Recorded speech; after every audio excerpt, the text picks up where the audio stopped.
simultaneous with your work with the meters, and here we go. You started working with your brothers and your uncle Jolly, big chief of the wild Tchoupitoulas, Mardi Gras Indian tribe in New Orleans.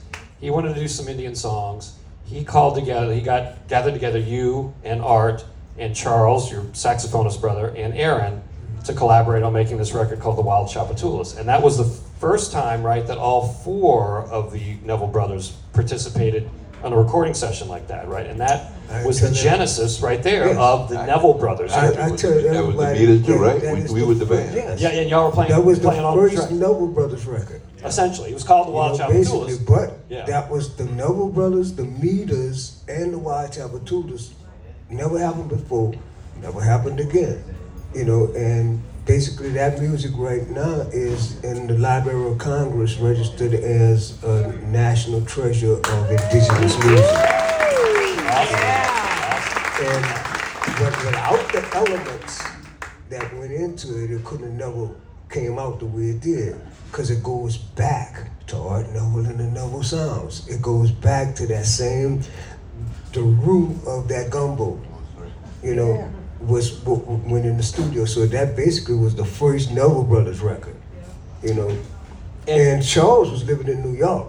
Charles didn't have no intention of coming back to New Orleans until my uncle called him and said, this is what we wanted to do. And that's how it happened. Brought it down. And and I think that's an important point to realize, because I'm sure a lot of you guys saw the Neville brothers over the years, right? I mean, it's important to understand, I think, that the root of the Neville brothers really was in that Mardi Gras Indian tradition and the funk of the meters, So that those two elements, that Mardi Gras Indian street beat, those kind of rhythms, those chants. If you go back now and go on YouTube and look at any Neville Brothers shows from the beginning, like for instance the one at the Monterey festival with the Wild Tchoupitoulas and Fest and all of them, we was doing meter songs. We was doing meter songs. We was doing Fest. We was doing Booker. We was doing New Orleans. Pure New Orleans, And some of the stuff that Aaron and Art had recorded earlier, But the essence of all of that was the stuff that these guys had there, The fact that rhythm section, you can't get that nowhere else. No.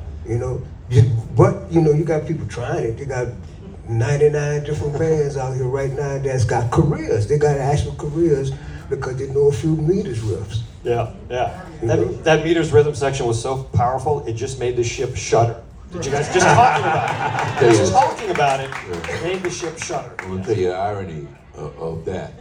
You had four guys that magically, this hardly ever happened. Four guys that were so musically in tune with each other. We didn't have to say nothing.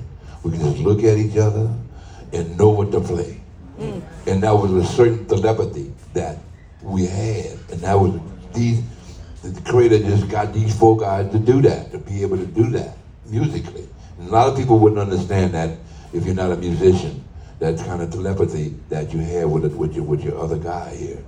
Now, however, when that studio door closed, the session was over, and we went outside to get in our car to go home, we were on complete different planets. Yeah. But when it comes time to the business aspect of with this, I call it the cesspool of a business, music, we were completely on different planes. The meters specifically. The meters, these four guys. Yeah. Great musically, we understood each other music without an effort. But when it came after that, there wasn't any agreement as to how we wanted to handle each other's individual business. Right. That was a problem. Yeah, and that was one of the things that kind of contributed to the band's demise, I guess. Exactly. Yeah, absolutely. The business always gets in the way. The brothers. Oh, yes, sir. Did you guys talk about George? I mean, he's not here, but George's place. I mean, he's an incredible bass player. He contributed to the sound of that band? George Porter Jr. Yes. George, what about him? Just about his contributions to the band. Why he was. Why don't you say that? What is it about George Porter Jr. that makes him Well, Arguably the greatest bass player in New Orleans. well, music I'll put it like this, and I tell people this all the time in interviews. Even though I wrote a song, Zig wrote a song, or whatever, George really wasn't a songwriter. He was a player. And you can say, well, what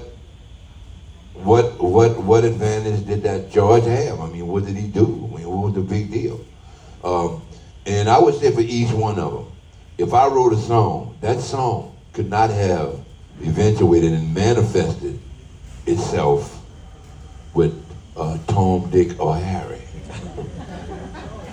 It had to be Zig, George, and Art, and especially George with his bass playing. He was so unique. He was like the James Jamerson. I know you know who James Jamerson is. You know, James Jamerson is the reason why a lot of those songs from Motown hit. It was all on James Jamerson. He was just a bass player, but he never got the credit as a songwriter or whatever, or producer. What he just was a player. And I would look at George as the James Jamerson, you know, of the Beatles. Yeah, of New Orleans funk. I mean, New Orleans funk. Yeah, it was bigger than the Nevilles. And overall, you know, George has a wide reputation, man, of being exactly what you said, one of the, if not the originator of New Orleans funk, man. My hats off to him. Yeah. Cyril, jumping back for a second on the Neville brothers. You guys toured the world, released classic albums. I mean, Yellow Moon, incredible album, Brothers Keeper, that Live at Tchoupitoulas record, all that stuff, you know, incredible records. For many years, I think basically 1980, after Professor Longhair died, up until 2012, you guys were the closing act at the New Orleans Jazz and Heritage Festival. Final Sunday, a slot that Trombone Shorty and Orleans Avenue now have, who, by the way, are going to be on the 2025 Big Easy Cruise, I think. Those shows, specifically, those closing Jazz Fest shows, always seem magical to me. I mean, you guys brought the crowd together at the end of it. You ended it usually with Aaron singing Amazing Grace, which, you know, gives me chills thinking about. And then you would often do One Love, the Bob Marley song. From your perspective, as you look back, you know, it's been over 10 years since y'all did that. I mean, what are your enduring memories of those Jazz Fest shows, specifically those closing Jazz Fest shows, and how did it feel from the stage? Did it feel like the connection that I think a lot of us felt out in the audience? Man, that was big family reunions every time. It was like, you know, not just for us, family that, you know, we didn't see for the rest of the year would come down for the Jazz and Heritage Festival. That was the same thing with families all over New Orleans. So everybody you had out there at the Jazz Fest at that particular time, you know, was there for that big release, you know. And release. And the fact that, you know, the culmination of all of the rest of the stuff that happened during the 2 weeks, you know, and to have that as your job, to have that as, you know, that was pretty phenomenal, and it felt great, and it was like all of those times being on stages with the Rolling Stones and all these other people we had been on stages with all over the world. Tina Turner, U2, et cetera, yeah. Grateful Dead, all those guys. None of that stuff, you know, all of it put together couldn't compare to how that felt.